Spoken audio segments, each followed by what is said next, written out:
Soleil, mer calme, la cime des arbres qui oscillent et des nuages qui courent dans le ciel finistérien au gré du vent, prémisse de l'arrivée d'un front.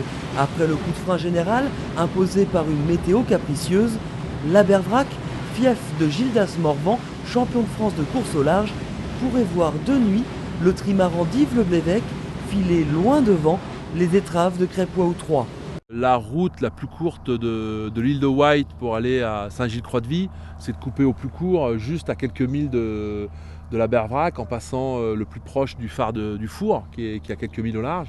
Tout le contournement de la Pointe Finistère, il va ne faire qu'accélérer, et ça va être du bénéfice pour le premier. Donc il va toujours accélérer par rapport au deuxième, et le deuxième malheureusement ne pourra que subir et n'aura pas vraiment de carte en main. Il ne pourra plus jouer, il n'aura plus vraiment de possibilité de jouer tactiquement.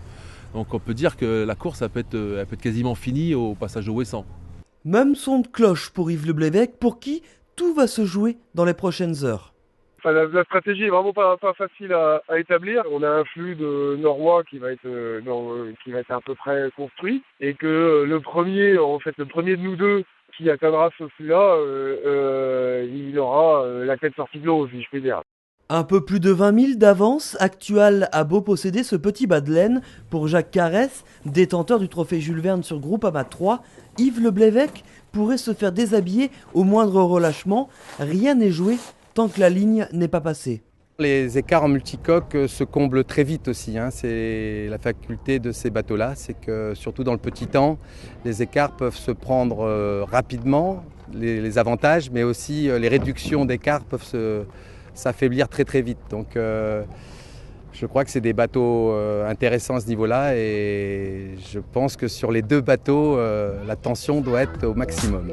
Tension aussi à bord de Pierre 2, mais tension trop forte sur le mât du trimaran.